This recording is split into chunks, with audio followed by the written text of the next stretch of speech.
Yes, people. So I realized that a lot of persons are having problem with NCB and scamming. So I have decided to share my story with you guys. All right. On the 28th of November 2020, last year, I got an email about 2:30 in the morning. 'Cause I'm always on my phone. So 2:30 a.m. in the morning, I got an email to say that 79,000 was taken from my account, pay for a hotel Marriott in Amsterdam. And I checked my bag because I'm saying that how comes because my card is in my bag. So I checked my bag and my card is there. And I tried calling NCB in the night. I did try, but to no avail.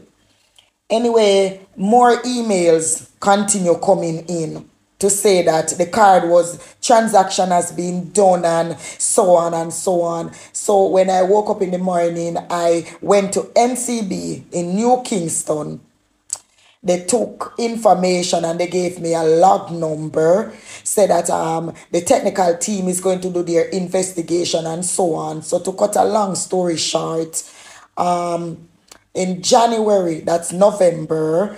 So you have November, December, January 2023. I got an email to say that the technical team has done their investigation. The fraud squad has done their investigation and they have uncovered that I was truly scammed. It's not like I used the card to make the transaction cards because I have the card in my bag.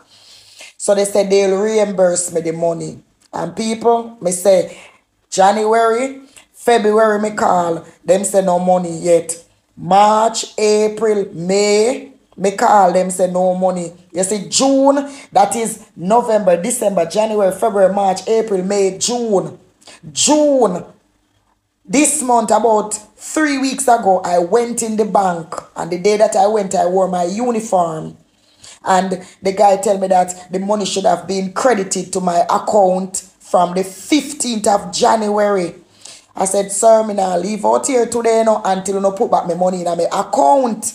Anyway, him did I make calls, and I say him can't get to them. I said, sir, if I don't get my money in my account by later, tomorrow, Friday, I will be coming into the bank and this time I am not going to wear a government uniform. Because you know, not be everybody, we can't be everybody in our uniform to make we employer see we in our